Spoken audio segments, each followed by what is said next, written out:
A very good morning to all of you. It's a pleasure to be here on this wonderful morning. I'm going to talk to you today about how to build a business that's profitable yet socially responsible. And I'm going to take you through certain glimpses of my life and my journey, which brought me to this decision to quit the corporate world and do something which I believe will have a huge impact on the society. I started my career as a door-to-door salesperson. How many of you know door-to-door salespeople? Right? You've seen the door-to-door salespeople. So I started as a door-to-door salesperson in Breach Candy, went on into a corporate career, which you heard about, and then as I moved up the ranks, I was very grateful to the Lord that I could make it to the top. But I said, okay, this is great, done the corporate thing. I said, let's try entrepreneurship. But I was yet not certain that I could quit and set up something on my own. So I started with what's called the intrapreneurship, which is get an idea within my company, get funding, created a new business, and moved into that business to set up this new company. So I did that successfully and moved from New York to Hong Kong. When I finished that, I said, now I'm ready to get into the world of social entrepreneurship, or entrepreneurship basically. In my journey around various continents, I was on the World Economic Forum, doing panels, and I heard a lot of big global leaders, business heads, billion-dollar CEOs come and say the big issues of the world: pollution, corruption, malnutrition, health. All these issues were being talked about, and all of these discussions ended with one simple solution to all these problems, and that was education. So I said, hey, here is something where all the problems in the world, if we have an educated, ethically conscious, environmentally conscious students who go out into the world and make an impact, we will be able to create a tsunami of response, a tsunami of impact. So that's what got me into this whole idea of setting up an educational institution. Now that's the idea. What happens after the idea? The idea is just the starting point. Once you've got this idea, you then have to write 100 pages on this idea. If you can't write 100 pages, this is not an idea worth pursuing.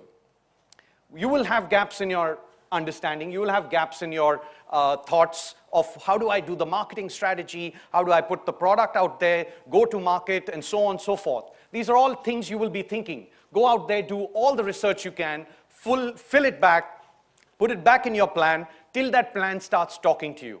That plan will become a self-fulfilling prophecy. It'll start telling you, it'll build your confidence. Now you've got a decent plan. What happens next? You go into the market. You talk to your friends, your family. You share the plan. Multiple people. They will critique it. They will ask you questions. They will find holes in your plan. Great. You incorporate all of that back into the plan. So then it becomes a stronger plan, something you are confident that you can hit the world with. Okay, now we have a decent plan. Then we move to the next stage of the ideation process, which is stress testing the idea. Now, no business plan person will tell you this, but I believe that whatever you've thought is the revenues in 1 year, 5 years, 10 years, imagine you get half the revenue. And imagine whatever costs you've predicted over that journey, you get double the costs. Right? You're halving the revenue, doubling the cost. Is it the plan still going to work? Is it going to still work? And that will tell you that, okay, I'm now committed to this idea. Financially, emotionally, I'm now there. I've got my head around this idea. Now I move to the next stage of the ideation process, which is passion, right? Ideas without passion go no place, right? You need to put in a lot of effort. You're going to go to tens of thousands of people talking about your idea, and they're going to slam the door. They're going to say, we're not interested. They're going to say, this doesn't work. They're going to call you out and say, you know what? This is not going to work for you. Now, how do you pull this through? So I'm going to give you a little story glimpse about how, as a door-to-door salesman, I had to deal with this issue. Right? I used to go door-to-door selling in Bombay. Bombay is, as you know, professional city, right? Both husband and wife go to work. So if you have to be a door-to-door salesperson in Bombay, you have to hit the target market at 6 in the morning, right? Imagine how happy will your mother be at 6 in the morning if I'm going to ring your bell. Not too happy, right? She's wondering what's happening here. Now, you ring the bell, you say, good morning, ma'am, I'm from whichever company you represent, and what happens? She goes, bang, right? The door goes slamming in your face. She doesn't want to hear you. You try it again, you get doors slammed on your face. It's very depressing. You're like, my God, how am I going to do this? I've got a target. If I don't achieve the target, I'm going to get fired. And if I achieve the target, great, but nobody's willing to listen to me.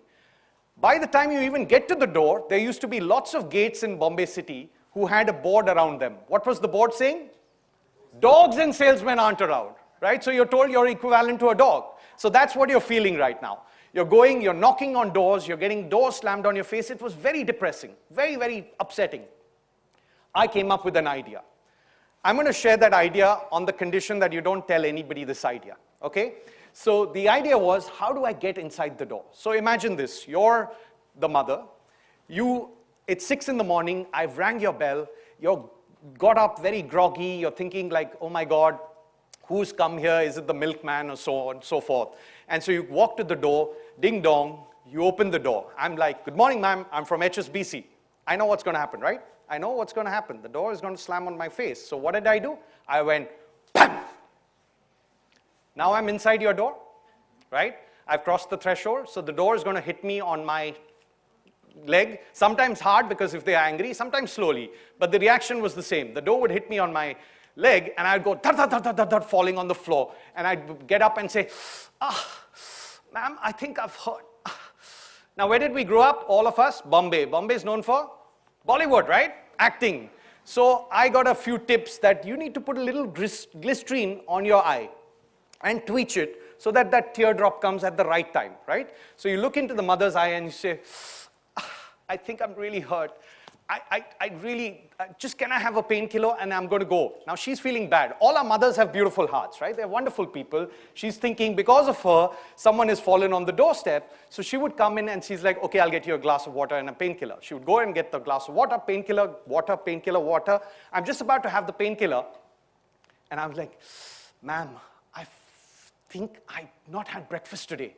Now I'm not asking for a double cheese omelette with French fries and toast, right? All I'm asking for is a cup of tea. Now, every mother's beautiful heart, she's committed to this kind act, so she would tend to go and make that chai, right? It'd take 5-7 minutes to make the chai, 5-7 minutes to drink the tea, bam, 15 minutes, sale done. All I needed was time. Nobody was giving me even 2 seconds of time, and here, I have all the time in the world, right? To do the pitch. Then it was Ghanti Fall Painkiller Chai Sale, Ghanti Fall Painkiller Chai Sale, Ghanti Fall Painkiller Chai Sale, one shot, sometimes 6 painkillers. Yeah, I know, I see that look, this guy is crazy, right? But that's what I'm trying to tell you. You're going to get doors slammed. Why am I telling you this story? Doors are going to continuously slam on your face. Either find a way through the door, or there's always another door. There's always another option of doing the same thing slightly better, innovate, think out of the box, keep trying, don't give up. Because if your idea is, and your passion about that idea to create social change is very, very deep inside you, then you're not going to give up. No door is going to be enough. Let 1,000 doors shut on your face, it does not matter, right? So now we've got the idea, and we've now got the passion behind the idea. Now comes the most important thing, plunging in, taking the risk. Friends, you heard about me becoming a global CEO at a young age. The only reason that was possible, friends, because I have taken 1,000,000 risks in my life and failed 1,000,000 times. Wait a minute, that equation doesn't make sense. You've made it to the top of the corporate ladder, and you're saying on the same point, you failed 1,000,000 times. Something doesn't sound.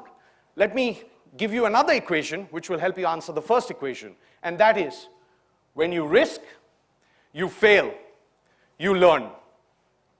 The person who doesn't take any risks has 0 failures, 0 learnings. In this competitive world that you're all getting into, right? It's a VUCA world. I'm sure you've heard the term VUCA. Volatile, uncertain, complex, ambiguous. This world is getting disruptive. Businesses are dying every week, month. If you don't know how to deal with this fast-moving, fast-paced, unpredictable world, the only way to deal with it is learning, failing, constantly learning, constantly failing, constantly learning. So for me, it is actually, I risk, I even forget the failure part. In fact, when I fail, I'm like, yeah, I learn. Most of you have this stigma that failure means, oh my God, what will my family say? What will my parents say? What will XYZ person say? friends, if you really want to get into the hard world of entrepreneurship or social entrepreneurship, remember, you're going to fail 1,000,000 times. And only then will you succeed. So embrace failure. That's the only way forward. So you've now got the risk side of the equation. Let me explain it with another slight, simple example. Let's say we go out there into this beautiful lawns, beautiful flowers, lovely Arabian breeze, and I say, how are you doing? They're like, wow, we're doing very well. Guys, I have just released, I'm now adding some information to you. I've just released 50 or 100 poisonous cobras in the lawns. You know what's going to happen to you? The moment you hear us, you're going to go like, oh, like, you know, the slightest, you're going to start seeing what you've not seen before. You're going to start hearing what you've not heard. What have I done? I've added risk to the equation. Suddenly, you're transformed. Your senses are, your faculties have expanded. It's been scientifically proved, friends, that we use less than 90% of our brain power. So when you take risks, when you push yourself to take more risks, you start expanding yourself. And that's very, very important if you want to grow. Right? You want to learn new things, you've got to take that plunge. So I would really encourage you to go into this world thinking taking risks is an amazing thing, right? And failure is the only way we can succeed is if we failed multiple times. Now, so you've now got through the point that, yes, I'm going to take this huge risk. I now need to go into action mode because talking is cheap, right? So I'm going to tell you how smashing the deadlines can change your life completely. Action-oriented, timing-oriented. I was in London. I had a Brit boss. We had 4 Brits, 2 Americans, 1 German, 1 French, 1 Australian, 1 Japanese, 1 Chinese, 1 Brazilian, and me, Indian. We were part of a global management team. We came up with this decision to do an acquisition in Germany, in Frankfurt, Germany. So my boss said, we need to do due diligence. Due diligence is essentially the part of looking at the balance sheet, looking at the assets, looking at the synergies, the technology, the people, and so on and so forth, right? So you put that all together. Who will do the due diligence? So my good friend from Germany puts up his hand and says, sir, I will do the due diligence. I understand the German market. Okay, great. Now my good friend from New York, colleague, put up his hand. I'll do the due diligence. So the first guy was asked, how long will you take for the due diligence? He said 2 months. The second guy, from America, the Americans always like to get one up on the Europeans, so he put up his hand and he said, I'll do the due diligence, it'll take me 1 month. So they started arguing, no, we have to do this analysis, that analysis, so on and so forth. I put up my hand. My boss said, Tarun, what do you say? I said, I'll do the due diligence, I'll take 2 weeks. So the German and the American who were arguing with each other suddenly pounced onto me saying, you don't know anything, you've come from India, you have no idea about the European markets, this is not something you should be doing, you need so much time, blah, blah, blah. So they were pouncing on me. I was like, my boss came in between, no, let Tarun do it. I said, okay. So here I go, I fly the very next day to Frankfurt, I land in Frankfurt, guess what? I've never done due diligence in my life, right? There, so now I've put my back to the wall, I've worked 15, 18, 20-hour days, 14 days later I have my due diligence report. I go and submit it to my boss. He looks at it, glances through it, and he finds certain errors, and my heart is sinking. Oh my God, I'm going to get fired, right? I've taken this big leap of faith. At the end, he kept going, and he finished the document, and he said, but it's got enough for us to take it to the next stage of due diligence, which is signing an NDA and financial closure. I was very thrilled. Long story short, 6 months later, I get a call from my boss, and he says, Tarun, why don't we have dinner in New York? So I fly to New York. At the dinner, my boss opens a bottle of Dom Perignon champagne, and he says, congratulations, Tarun, you're the new global CEO of the treasury business. I was like, wow! Literally out of the blue, right? I was like blown away. This is not true, because all my colleagues, remember the Americans, the Germans, they were 10 to 15 years senior to me, and from Ivy League schools, and I was not from there, any of that. So why me was my question to my boss. Why me? And he said just one thing. You know how to smash the deadline. I said, what do you mean by that, Mark? He said, remember that day when we were having that discussion on due diligence, if you hadn't put up your hand for a 2-week due diligence, we would have lost this $20 million asset because our competitor had already made a competitive bid. So the world of business is highly competitive. Timing is everything. whichever business you get into, timing is everything, right? So you've got to make sure that you make that jump. And he said, because I'm looking for heads of businesses who can smash the deadline. And there I was like, wow, right? Something which I had done, which would make a difference. Now, you've done all of this. You're now set with your business idea. Last point, you've got to stay the course. It's going to take tough time. So when I went into this business of setting up a school, it took me, I had to liquidate all my financial assets, sell everything I owned, my property, leverage myself to the hilt, went to 20 banks, got rejected, nonstop, right? You've got to stay that course. You've got to believe in your idea. Today, I can proudly say the banks are now chasing us. And I had this beautiful call from a student of mine. She called me from Delhi saying, sir, I want to share some good news with you. I said, yeah, sure. She said, I got into my dream company of Google. And I was like, wow, you made my day. She said, you made my life. Thank you very much, ladies and gentlemen.